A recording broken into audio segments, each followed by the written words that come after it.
dei lavori stessi. All'ASI infatti spetta la direzione dei lavori e spetta ancora all'ASI redare tutte le fasi progettuali dell'opera. L'ASI con propria nota del 18 marzo ha prontamente risposto all'ente. Di questo vi do lettura, se volete, di quello che è stata la risposta dell'ASI per quanto riguarda come sono andati avanti i lavori, le fasi e anche le date. Allora, i lavori di posa dei collettori fognari di costruzione degli allacciamenti lungo la provinciale 59 sono stati completati nel mese di dicembre 2012, con ripristino del binder nella sezione di scavo. In data 19/2/2013 è stato eseguito un sopralluogo con i responsabili tecnici della provincia di Venezia che hanno ritenuto idoneo l'intervento di ripristino e con i quali è stato deciso di anticipare la stesa del manto d'asfalto a metà aprile. I lavori di posa dei collettori e allacciamenti e ripristino del binder lungo via Cadore sono stati completati il 15 marzo con le stesse modalità adottate lungo la provinciale. Si ritiene che entrambe le strade il ripristino provvisorio dell'asfalto sia stato eseguito a regola d'arte, considerando che la strada comunque di aree di cantiere ove è imposto il limite di velocità che vale a 30 km/h. Qualora dovessero presentarsi sconnessioni e avvallamenti pericolosi, specie in seguito a condizioni di maltempo, questa azienda provvederà a dare immediata comunicazione all'impresa per i tempestivi ripristini, così come già avvenuto in situazioni precedenti e puntuali. Considerato quindi l'andamento dei lavori e la popolarità della zona interessata, arteria di accesso alla località balneare, si prevede che i lavori finali di asfaltatura, pesatura e di manto d'usura vengono eseguiti dal 15 aprile al 6 maggio circa. Infatti, se vedete, già hanno iniziato i lavori in questa settimana con la seguente successione delle strade: la strada provinciale 59, via Trieste, via Riello, via Ottava Presa, via Cadore. Si evidenzia infine che sono recentemente iniziati i lavori di sostituzione dell'acquedotto lungo la strada Fortuna. I lavori si svilupperanno dalla strada provinciale verso via Franchetti in modo da liberare il primo tratto urbanizzato, circa 200 metri, anche per la costruzione della fognatura. Si prevede che i lavori lungo strada Fortuna proseguiranno prima della stagione estiva con stesura finale degli asfalti della stagione autunnale. Naturalmente sempre previo che non ci siano intoppi, comunque abbiamo provveduto sempre a comunicarli all'ASI e anche alla ditta a Valentino. Per quanto concerne via Tudisi, tratta di strada di competenza comunale posta dal Ponte Marango in incrocio con la strada provinciale 42 di Esolana. Si deve rilevare che la fondazione stradale è costituita ed appoggia su un terreno di tipo argilloso, a tratti inconsistente e perciò soggetto a cedimenti frequenti. Negli anni 90 è stato completamente rifatto il cassonetto stradale binder e il tappeto bitumidoso sovrastante, ma come si riscontra, nonostante questo, ancora si creano cedimenti, specialmente in corrispondenza della banchina. Il rifacimento completo comporta notevoli e ingenti costi che attualmente non si possono sostenere. Naturalmente anche su questa abbiamo sentito, e l'avete chiesto anche voi, la provincia, se potevamo in qualche modo ottenere, oltre che un finanziamento, anche una compartecipazione al costo, perché se ben si ricorda anche il consigliere Zannon, all'epoca anche con il Ponte Marango siamo riusciti a sistemarlo con l'aiuto della provincia e del comune stesso. La provincia ci risponde che in questo momento non ha fondi e anche lì, come per la strada che parlavamo nella prima interpellanza, siamo stati in sopralluogo, abbiamo posto i cartelli e tutto, ora stiamo vedendo più che altro a poter tamponare nel meno possibile aspettando tempi migliori. Grazie. Assessore, Capurco Bonin, prego. Grazie Presidente. Grazie Presidente, grazie Assessore per la risposta, che in questo caso non ci lascia almeno pienamente soddisfatti. Sia perché mi permetto di rilevare come ci sia una differente valutazione di ciò che è la regola d'arte nel prestare i tamponamenti, diciamo, seppur provvisori del manto stradale, che fino alla stesa definitiva risultavano tutt'altro che eseguiti diciamo in modo anche percepibile dall'uomo della strada, diciamo, l'uomo qualunque, eseguiti in modo tale da mettere in sicurezza la carreggiata. Tuttavia ci rendiamo anche conto che non ci si può incaponire su un cantonamento provvisorio quando lo stesso andrà rifatto definitivamente. Quello che chiediamo però è che questa amministrazione abbia maggiore attenzione nel verificare che i cantieri, quando vengono poi aperti, siano mantenuti nella massima sicurezza. Sicurezza che, se è vero che da un lato viene richiesta riducendo il limite che viene posto, consentito lungo le varie strade, dall'altro lato è anche vero che così facendo finiremo per assicurare la non responsabilità degli enti, finiremo, per rendere estremamente lento, per non dire praticamente paralizzato, il traffico lungo le strade che percorrono il territorio comunale. A 30 all'ora è difficile muoversi e non è, questo mi permetto di rilevarlo, la posizione di un limite di velocità così basso la soluzione al problema. Questo può essere solo un palliativo, comunque un ripiego temporaneo, provvisorio, non definitivo.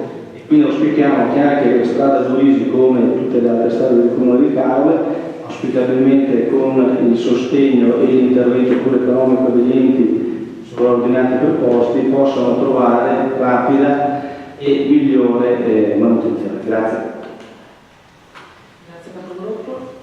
Passiamo ora alla prossima interpellanza presentata dalla lista civica Alessandro Bonin dal titolo Lei viene, relazione al sindaco. Si dà risposta all'interpellanza presentata dalla lista civica Alessandro Godin dal titolo Lei viene, laddove il consigliere comunale chiede chiarimenti al sindaco per avere applaudito e riso alle allusioni a doppio senso rivolte dall'onorevole Silvio Berlusconi nei confronti di una promoter in occasione dell'incontro pubblico elettorale al quale l'ex premier ha partecipato in data 10 febbraio 2013 presso Villa Scavello, Azianigo di Milano, sede della ditta Green Power SpA. La premessa anzitutto l'irritabilità dell'interpellanza. I consiglieri comunali, infatti, hanno il diritto di presentare al sindaco interpellanze per conoscere i motivi o gli intendimenti della sua condotta in relazione a questioni determinate, purché si tratti di condotta amministrativa o istituzionale e non certo condotta privata come nel caso in oggetto, atteso che il sindaco è stato invitato ed era presente a tale evento in forma privata e non certo in veste istituzionale. Il sindaco non portava la fascia e non è intervenuto in rappresentanza del Comune di Caule, ma ha solo privatamente partecipato al convegno che aveva ad oggetto le energie rinnovabili in Italia e in particolare le energie rinnovabili nella regione del Veneto. Tuttavia, proprio per evitare facili strumentalizzazioni, si intende comunque fornire la risposta all'interpellanza.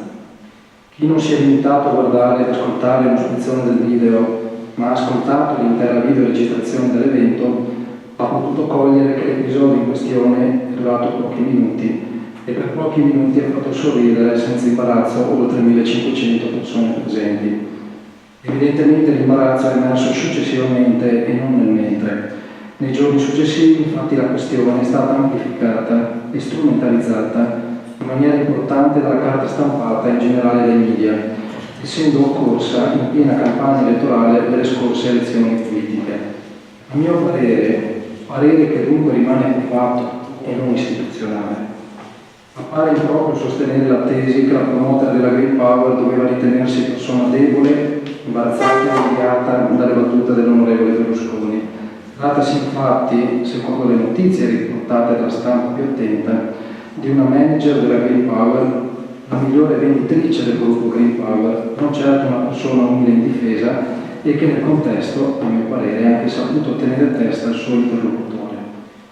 Cosa pensa infine il sindaco delle donne? Il sindaco condivide il pensiero recentemente manifestato anche dal capo dello Stato, secondo il quale, così come il livello di uguaglianza tra i sessi è un indicatore del grado di civiltà di una nazione, allo stesso modo la considerazione e il rispetto che gli individui di sesso maschile hanno nei confronti delle donne indica quanto loro stessi siano persone civili. Grazie Sindaco. Capogruppo Morin, prego. Grazie Presidente, ringrazio anche il Sindaco di aver chiarito il suo pensiero con l'ultimo inciso che ci ha consegnato. Mi permetto di rilevare questo anche se come dire, mi rallegra che la frequentazione fosse avvenuta in forma privata e non ufficiale. Certo, per chi poteva vedere le immagini e ascoltare il video, comunque rendersi conto che in quel contesto Luciano Striuli era presente, era difficilmente comprensibile se vi fosse una presenza della persona fisica privata piuttosto che del rappresentante della pubblica amministrazione. Ciò premesso, il Sindaco, libero di andare dove vuole, non deve rendere conto a nessuno, ma è anche pur vero che il Sindaco, come qualunque amministratore pubblico, nel momento in cui riveste un ruolo che gli discende da un incarico che ha conseguito grazie al voto espresso dai cittadini, deve rendersi particolarmente attento a non incorrere in certe circostanze. E senza voler fare la paternale a nessuno, perché prima di tutto non è il mio interesse, secondo non mi permetto, devo comunque rilevare come questo Sindaco amministri il Comune di Caorle in virtù di una esigua minoranza dei consensi elettorali espressi, e di questa minoranza di consensi, almeno statisticamente, la metà è rappresentata da donne. Se ciò lo vogliamo considerare nella platea dei voti espressi, quindi la esigua minoranza è ulteriormente ridotta. Ciò non di meno, io come cittadino, ma ancora che come capogruppo e consigliere comunale, nel vedere quelle immagini non mi sentivo rappresentato da un sindaco che in teoria dovrebbe rendersi rappresentante di tutti i cittadini, e in quel contesto, al di là di quello che ci ha riferito il sindaco, di quella che è una sua personale sensazione, non mi è parso che le espressioni riferite e rivolte a quella persona fossero rivolte ad una persona che stesse fronteggiando a ragion veduta e senza subire la pressione del momento le battute del noto politico. Ciò non di meno, siccome quasi 2 mesi fa è salito al soglio Pietrino il nuovo Papa Francesco, che ci ha ricordato e invitato ad essere misericordiosi, noi, io in particolare, non ritengo che sia questione da approfondire ulteriormente, ma senz'altro vale la pena di cogliere l'occasione di ricordare al Sindaco, alla Giunta e a tutti noi che quando rivestiamo certi ruoli dobbiamo renderci assolutamente interpreti dell'intera cittadinanza. La parola al Sindaco. Allora rimane questa posizione privata da un lato, credo che avere, e mia, detto, non è un'affermazione istituzionale quella che ho resa prima, è un sentore di quel momento. Ritengo che quella contrapposizione, comunque gli interlocutori si sono reciprocamente tenuti testa, per cui certo è che anche io fossi stato in veste istituzionali, posso garantire che non avrei mai avuto in ogni caso il controllo della situazione, proprio perché non ho avuto la possibilità di intervenire, il diritto di parola o quant'altro, quindi in ogni caso l'evento poteva avere anche uno sviluppo prevendibile, però le chiedo se è soddisfatto o non è soddisfatto della risposta all'interpellanza che il sindaco ha reso. Come ho anticipato, meglio premesso nell'intervento, mi rallegro, mi fa piacere che il sindaco abbia espresso il punto di vista riportando le parole del Capo dello Stato. Detto ciò, io se mi fossi trovato, rimanendo diciamo, nell'ambito di quelle che sono le personali valutazioni del momento, se non avessi condiviso appieno ciò che sta succedendo, avrei tranquillamente potuto alzarmi e andarmene.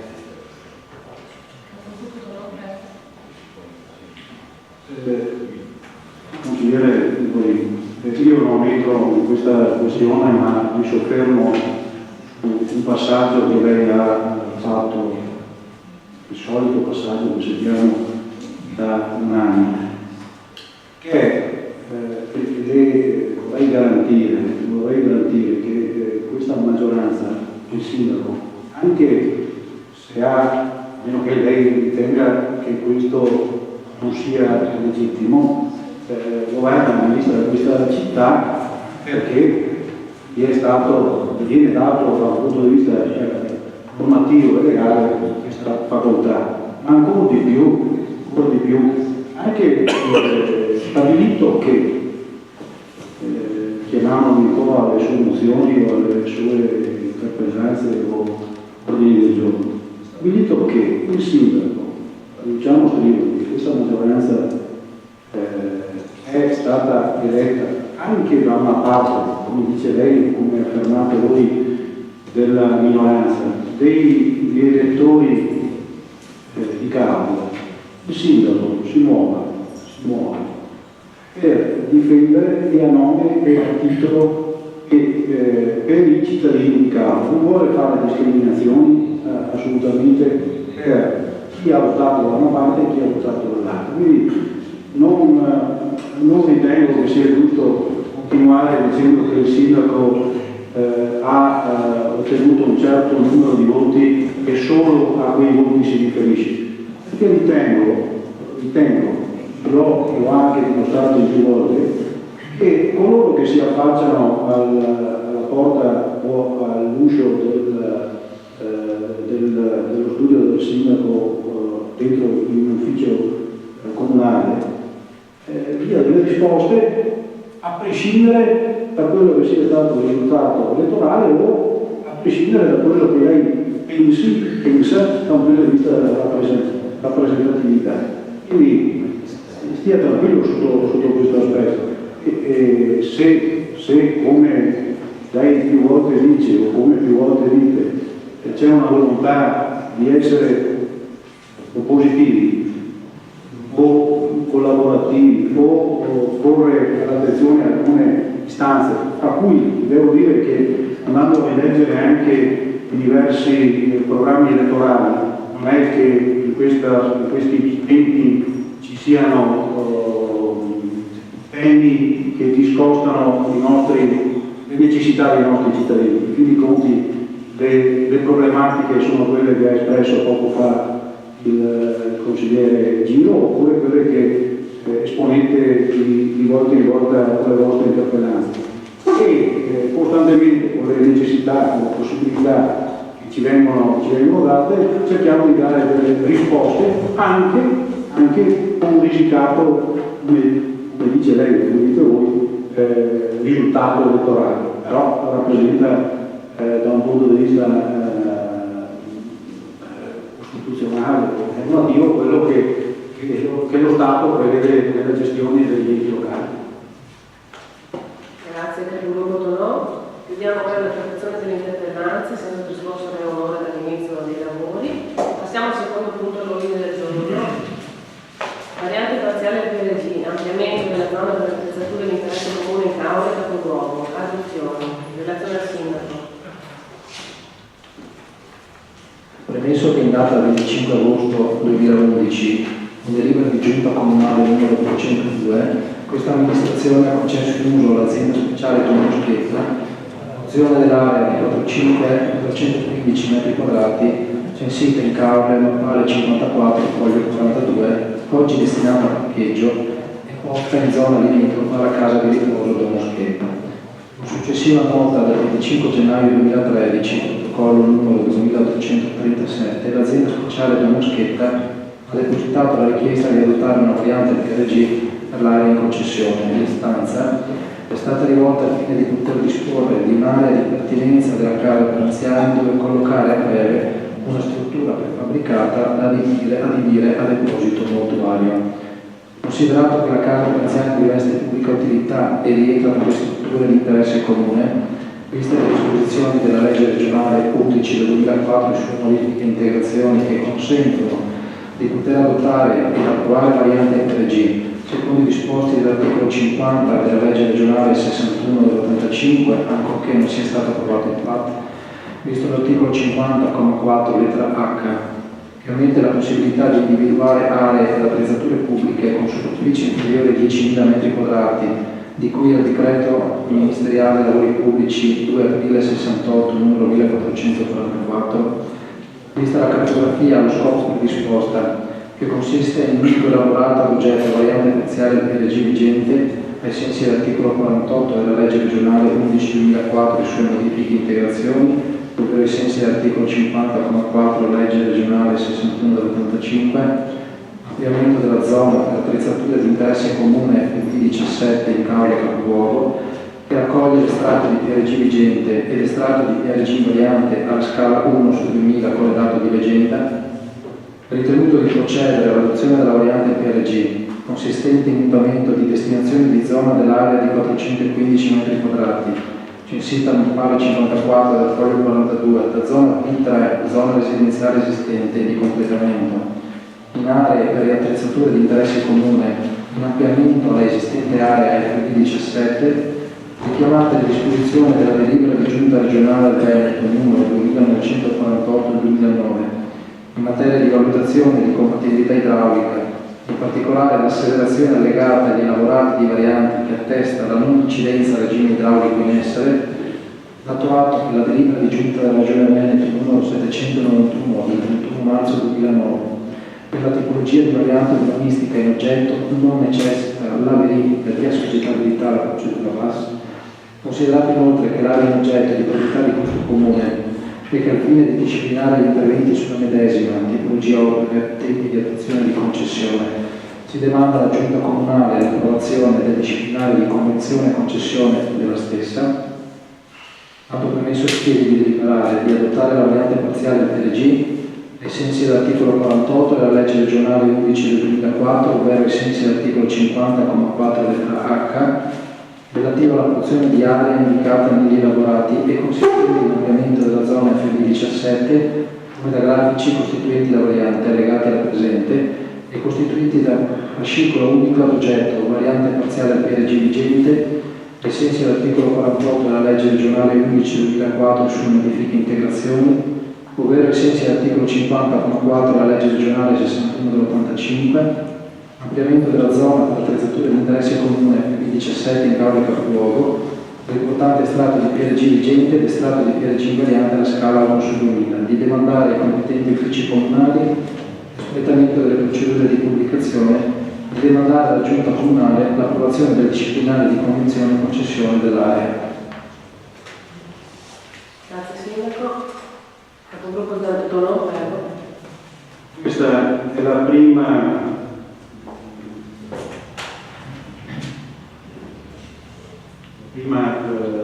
delibera che andiamo ad approvare in questa sera, e proprio per il fatto che il Consiglio Comunale è la sede istituzionale per fare questo tipo di attività e di azioni, e probabilmente ci possono essere ci sono previste delle azioni preliminari per arrivare a una delibera condivisa.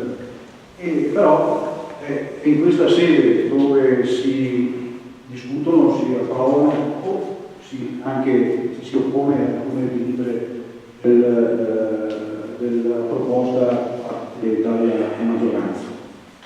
Quindi vorrei, siccome è stata ventilata il dubbio da parte di alcuni componenti della minoranza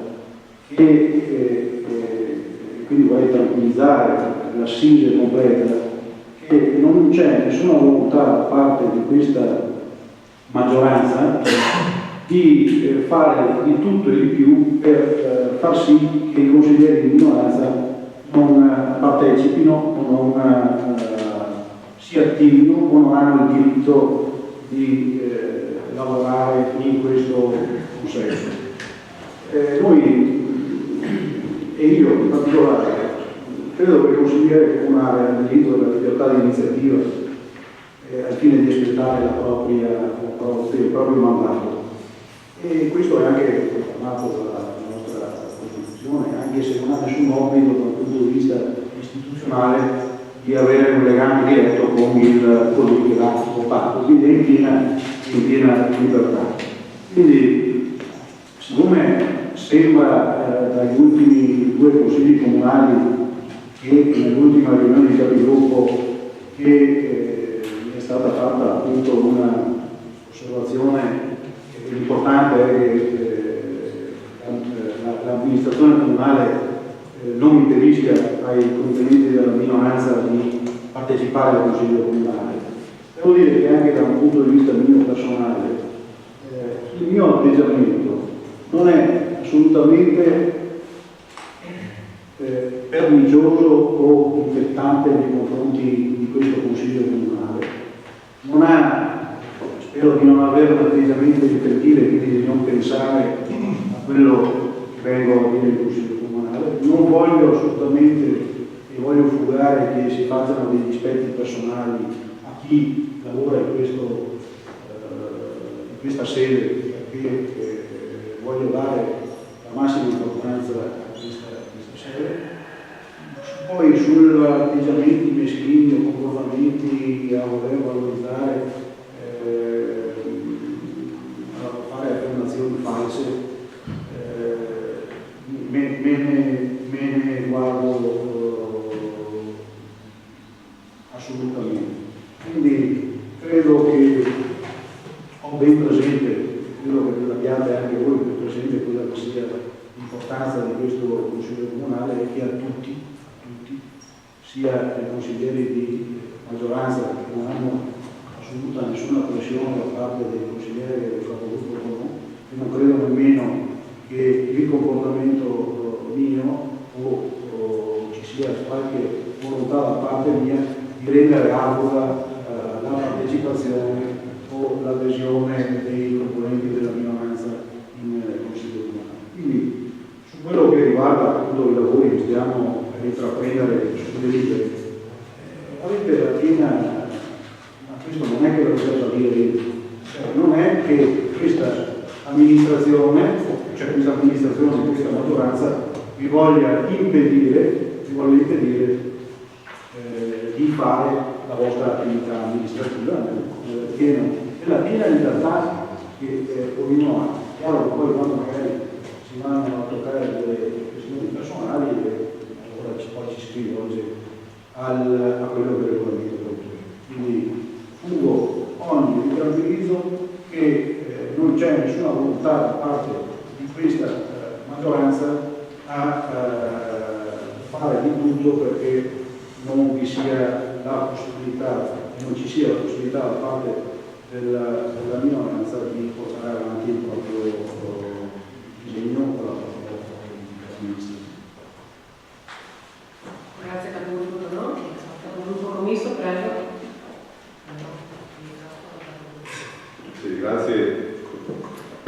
Grazie al capogruppo Tomonda, ho fatto un po' il giro del mondo prima di spiegare quello che voleva dire. Io penso che lei sia fuori tema rispetto a quello che è il progetto a cui siamo arrivati. La ringrazio comunque. Avevo in conferenza di capigruppo chiesto se lei avesse voluto, visto che io ingenuamente non ho chiesto la discussione in Consiglio Comunale, ma eravamo d'accordo, che se lei avesse voluto discuterne avremmo messo appunto l'ordine del giorno per l'interrogazione come risposta. In questo caso mi pare che lei sia fuori luogo. Quegli aggettivi che ho usato li ho usati solo esclusivamente nel merito di quell'interrogazione che ho fatto, no? Poi i ragionamenti rispetto alla disponibilità della maggioranza di coinvolgere la minoranza, abbiamo visto nelle commissioni, abbiamo visto quello che è il trend, l'andazzo che continua dalle vecchie amministrazioni di dare sempre i documenti all'ultimo momento, a parte quelli per il bilancio che la legge prevede siano consegnati nei giorni prima. Va bene, cioè, il tono mi va benissimo, non sono sempre una persona che alza i toni di voce oppure che vuole offendere, non c'è assolutamente niente di personale. Se lei vuole, se il Presidente è d'accordo, possiamo discutere di quella interrogazione in un altro momento. Adesso mi pare che l'argomento sia diverso. Grazie. compromesso, adesso comunque ci teniamo alla... No, Presidente, io non ho risposto all'interrogazione, ho risposto a quello commento che era uscito in occasione dell'ultima riunione di capigruppo, che potevo collegare all'assenza della mancanza di poter discutere gli argomenti in Consiglio Comunale di questi due consigli istituzionali. Grazie, che ho voluto chiarito l'argomento. Mettiamo i punti all'ordine del giorno, il secondo punto all'ordine del giorno. Voti favorevoli? 15, 16, approvato con all'unanimità. Passiamo ora al terzo punto all'ordine del giorno, approvazione del bilancio di previsione 2013, bilancio pluriennale 2013-2015 relativa all'azione previsionale programmatica, approvazione programma triennale lavori pubblici, relazione al sindaco. Emesso in data 25 agosto 2011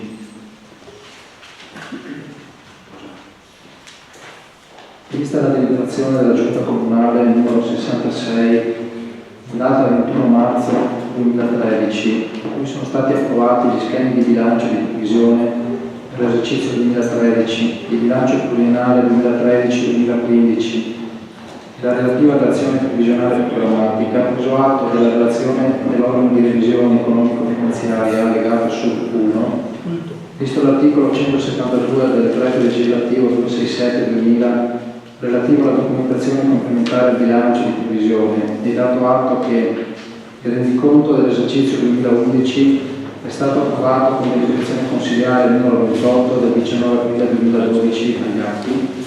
I rendiconti dell'esercizio 2011 di consorzi, istituzioni e società di capitali a cui il Comune di Cava aderisce e promotore o partecipa risultano essere stati regolarmente approvati.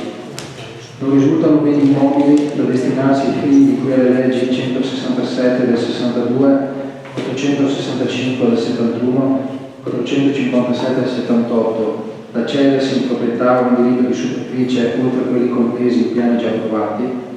Il programma triennale di cui all'articolo 128 del decreto legislativo 163/2006 e l'elenco annuale di lavori pubblici sono stati adottati con deliberazione di Giunta Comunale numero 199 in data 11 ottobre 2012 e successivamente depositati per almeno 60 giorni consecutivi ai sensi di legge a decorrere dal 16 ottobre 2012. L'importo del canone per l'occupazione di spazi ed aree pubbliche è stato da ultimo approvato con la deliberazione di Giunta Comunale numero 395 del 7 dicembre 2005. Le aliquote e agevolazioni minime sono state da ultimo approvate con deliberazione del Consiglio Comunale numero 72 in data 27 settembre 2012. L'aliquota ai fini dell'addizionale comunale all'IRPEF è stata approvata con deliberazione consigliare numero 23 in data 27 marzo 2008 e viene portata confermata per il 2013. Le tariffe relative all'imposto sulla pubblicità e i diritti sulle pubbliche missioni sono state approvate con deliberazione di Giunta Comunale numero 368 del 7 dicembre 2006 e andranno applicate in conformità all'articolo regolamento come modificato dalla deliberazione consigliare numero 24 in data 27 marzo 2008. Le tariffe per i vari servizi pubblici attivati, ivi compresi quelli a domanda individuale, sono state approvate con la deliberazione di Giunta Comunale numero 58 del 18 marzo 2013. Tasso percentuale di copertura dei servizi a domanda individuale per l'anno 2013 è stato determinato con deliberazione di Giunta Comunale numero 59 del 18 marzo 2013. Le tariffe relative all'imposta di soggiorno per l'anno 2013 sono state da ultimo approvate con la deliberazione di Giunta Comunale numero 39 del 26 febbraio 2013. Visto l'articolo 1, comma 169 della legge 296 del 2006, ai sensi del quale, in caso non vengano votate modifiche alle tariffe e alle aliquote dei tributi di competenza comunale entro i termini di approvazione del bilancio di previsione, rimangono comunque in vigore le tariffe e aliquote già vigenti. Rilevato altresì che con deliberazione di Giunta Comunale numero 12 del 17 gennaio 2013 è stato adottato e con successiva deliberazione consiliare numero 3 del 31 gennaio 2013 è stato approvato l'elenco degli immobili di proprietà del Comune non strumentali all'esercizio delle proprie funzioni istituzionali suscettibili di valorizzazione ovvero di dismissione ai sensi dell'articolo 58 del decreto legge 112/2008, convertito in legge 133/2008, deliberazione di giunta comunale numero 60 del 18 marzo 2013 è stata approvata la proposta di impiego delle entrate derivanti ai sensi dell'articolo 208 del codice della strada, richiamate le deliberazioni di giunta comunale, con le quali sono stati approvati almeno i progetti preliminari delle seguenti opere comprese nell'elenco annuale.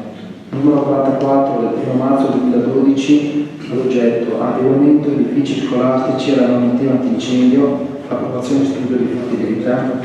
Numero 74 del 28 marzo 2013, all'oggetto mercato ittico, approvazione del progetto preliminare. Numero 75 del 28 marzo 2013, all'oggetto Piazza Libertà San Giorgio di Videnza, secondo stralcio, approvazione del progetto preliminare. Numero 77 del 28 marzo 2013, all'oggetto riqualificazione Corso Luigi Verde, approvazione del progetto preliminare. Dato atto gli atti documenti citati in punti precedenti, anche se non materialmente allegati, sono tutti presenti agli atti d'ufficio che costituiscono parte integrante della presente deliberazione. Questo è l'articolo 12 del regolamento per la contabilità relativo agli altri allegati al bilancio di previsione e dato atto che costituiscono parte integrante della presente, con rispetto della spesa per personale e con rispetto della spesa per il corso prestiti. Visto altresì l'articolo 1, comma 107 della legge 320 del 2010, ai sensi del quale il bilancio di previsione deve essere corredato di uno specifico allegato che dimostri il tendenziale rispetto del patto di stabilità per l'intero triennio di riferimento, dato atto che, come meglio specificato nell'ambito della relazione previsionale e programmatica, il limite di spesa per affidamento di incarichi di collaborazione autonoma, di cui l'articolo 7,6 del decreto legislativo 165/2001 è stimato in euro 135.000 per l'esercizio 2013, ritenuto quindi di approvare come proposte gli schemi di bilancio e relativi allegati, il programma triennale e l'elenco annuale dei lavori pubblici, atto premesso richiede di deliberare. Prendere atto della relazione dell'organo di revisione economico-finanziaria costituente allegato numero 1 alla presente deliberazione. Di approvare il bilancio di previsione dell'esercizio 2013 nelle risultanze di cui allegato 2 alla presente deliberazione. Di approvare il bilancio pluriennale per il triennio 2013-2015 nelle risultanze di cui allegato numero 3 alla presente deliberazione. Di approvare la relazione previsionale programmatica per il triennio 2013-2015 nel testo di cui è allegato numero 4 al presente atto. Di approvare il programma triennale 2013-2015 dei lavori pubblici nonché il relativo elenco annuale per il 2013 nel testo di cui è allegato 5 al presente atto.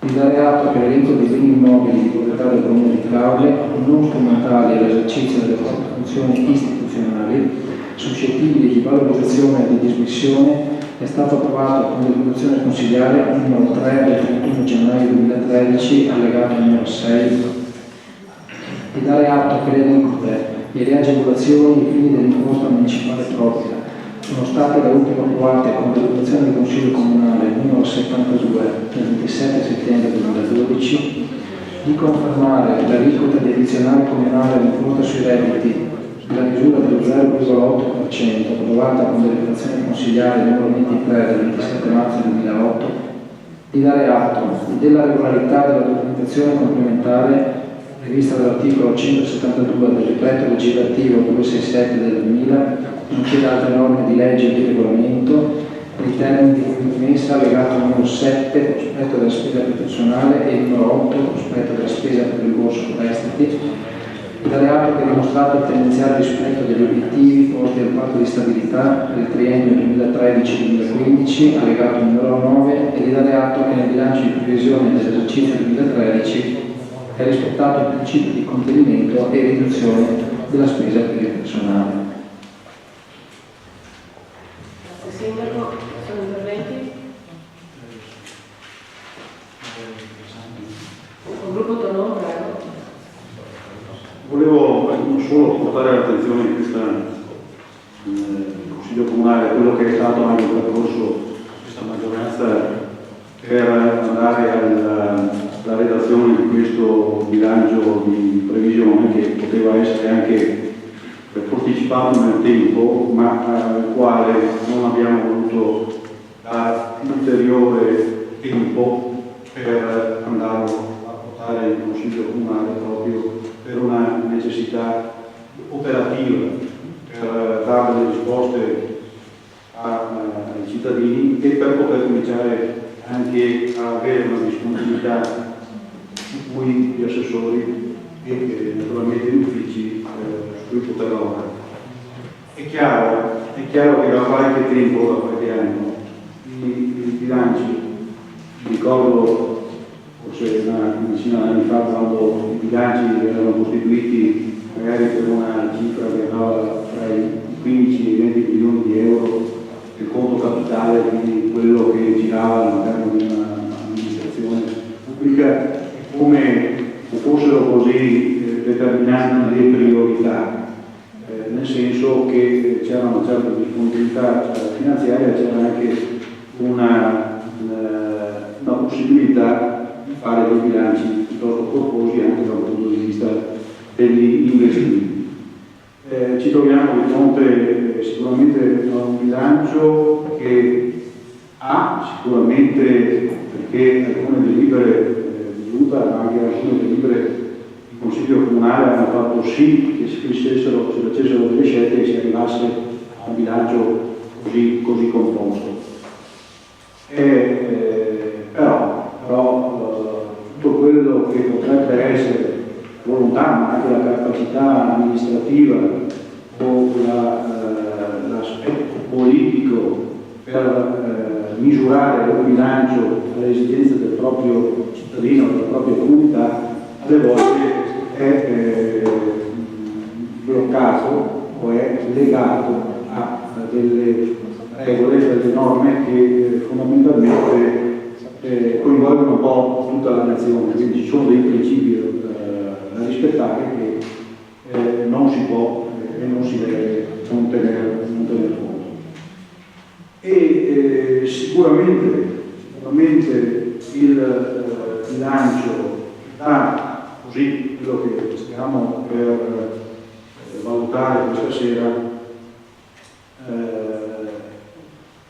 non sarà sicuramente, lo dico che su questo argomento probabilmente avremo modo di entrare nell'argomento a volte, non sarà sicuramente il definitivo, ci aspetta probabilmente un governo nuovo, delle iniziative diverse, delle situazioni che auspichiamo ci liberano un po' di più le mani e ci permettano di elaborare durante l'anno delle soluzioni che siano più mirate e più confacenti alle esigenze dei nostri cittadini. Nel frattempo come maggioranza e come amministratori di questa città ci siamo premurati di dare qualche risposta, che non sono tutte quelle risposte che magari ritornano sulla interpellanza del consigliere Giro, cioè di fronte a dover dare delle risposte a chi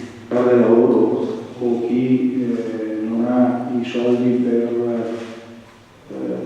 fare alcune attività oppure per poter far fronte alle esigenze dei propri figli e via dicendo.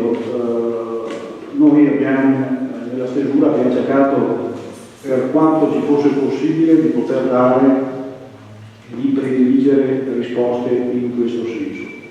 Sull'aspetto sociale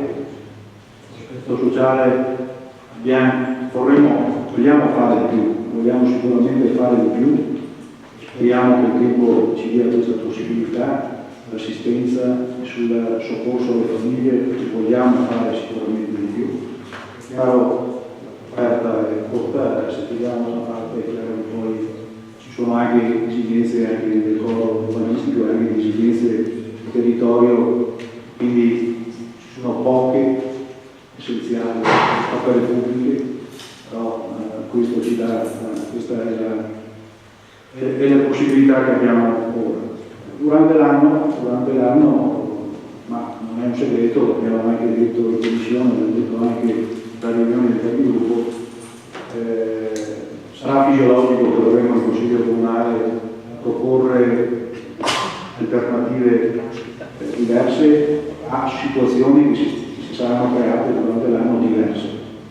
E sotto questo aspetto credo che devo fare, ma credo che sia una indicazione da parte di tutta la maggioranza.